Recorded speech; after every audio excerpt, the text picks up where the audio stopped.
George Bilecki here with Zach Cox inside Gillette Stadium. The Patriots getting ready to be back at home and start their last 3 games of the regular season. This Saturday, Christmas Eve, hosting the Cincinnati Bengals. What was significant about the Belichick morning presser today wasn't we're on to Cincinnati, but when asked about his remaining 3 games and if Mac Jones would be the starter, Bill Belichick non-committal for those 3 games, saying, yeah, we're just trying to beat Cincinnati.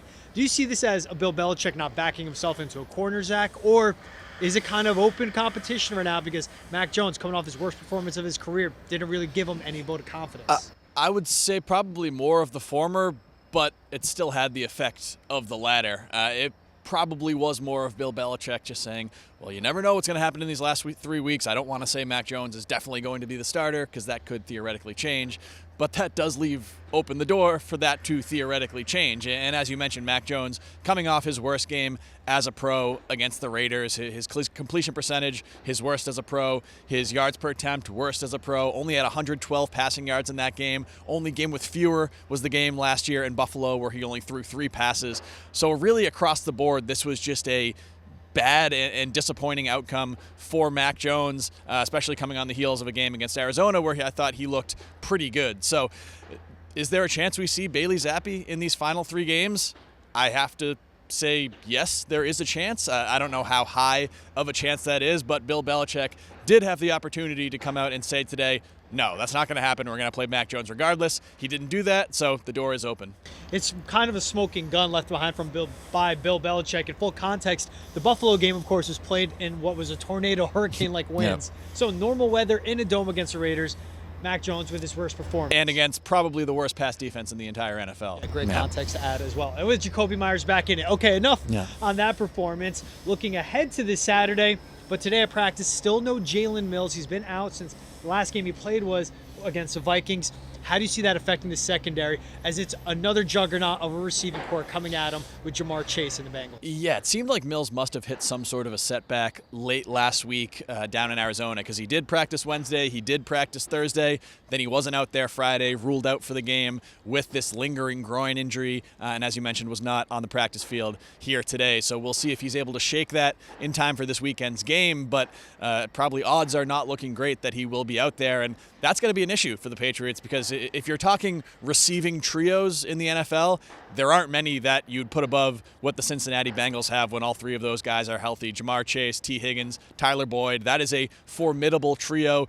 Just look at the stats. Tyler Boyd, their number 3 option, has 690 receiving yards. That's more than anybody on the Patriots has this season. Jacoby Myers is their leader with 640. So certainly not a game you want to go into with a depleted secondary, especially since the Patriots have had issues defending some of these top-tier receivers in recent weeks. Did a good job of that against Davante Adams over the weekend. Only 4 catches for 28 yards for the Raiders star, but they had issues covering some of the Raiders' secondary options from Mac Hollins to Keelan Cole, who had that game-tying touchdown. So I don't think secondary play is the biggest issue for this Patriots team right now, but this is certainly not a team you want to be facing when you don't have all your horses back there.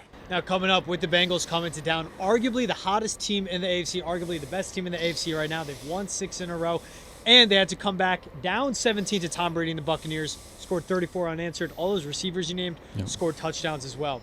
We got to boil it down to, as always, the keys. It's playing smart football, but what's essential for the Patriots this Saturday to take on one of the best teams in the league and come out with a win? Yeah, if you look at this Bengals team, it's certainly a team that can put up points. It's certainly an explosive offense, but their offensive line, it's improved from last year. Major issue last year. They definitely took steps to improve that group, but I still wouldn't say it's among the NFL's best by any means. They still have some shakiness up front. If the Patriots pass rush can really get back there and disrupt Joe Burrow, I think that's something they're really going to need, especially because those weapons on the outside are just so effective. And another point, so they are going to, it seems, have some key defensive pieces either out from this game or going in maybe limited. So this is a Patriots team that we've talked about it all season. We talked about it last year. They have not proven they can win a shootout type game. So you have to make sure that the Bengals can't make this a shootout type game with all those explosive weapons they have on offense. Got to keep that score down low just with the way the Patriots offense is played. That's really the only way they've been able to win games lately. Significant, you pointed it out. The Bengals' weakness plays into the Patriots' strength with how Matt Judon, Josh Uche, and now Christian Barmore is back and healthy on the defensive line. have been playing. All right, so Patriots have 3 games left. Home against the Bengals, home against the Dolphins, at Buffalo. They went out, they're in the postseason. They lose this Sunday, their chances of making the playoffs drop down to 7%. No. Is this going to be, and we'll hear in the locker room, we'll hear from the players later, one game at a time, one day at a time? Or is it something where they have to accept the big picture and understand it's the playoffs that start now? The playoffs really do start now for the Patriots, because this is why those 2 games out west were so important for them. If they were able to go out and beat Arizona and beat Las Vegas, they'd give themselves a little bit of a cushion in this really difficult final stretch. Now they essentially have to win 2 of these final 3 games to have any chance of making the playoffs. Even that might not be enough, depending on how some other results around the league shake out. If they win all 3, they're in regardless, but you're facing 3 of the better teams in the AFC and really in the entire NFL, with the Bengals this weekend, then the Dolphins, then at Buffalo in Week 18. You lose this game, you have to beat the Dolphins and beat Buffalo to have any chance of getting into the playoffs. That's not something the Patriots have proven they can do so far. They have not beaten a team this season that is currently inside of that playoff picture. They're 0-4 in those games. So the odds of them being postseason bound, I think, are pretty slim right now regardless. But yeah, if they lose this game, asking them to win back-to-back to close out the season might be too much of an ask for them. It'll go from a Christmas Eve game against the Bengals to a New Year's Day against the Dolphins. Here in New England, surely will be cold once again. All right. For Zach Cox and George Bleccia, it's all from Gillette Stadium. Zach, thanks as always, man. Thank you.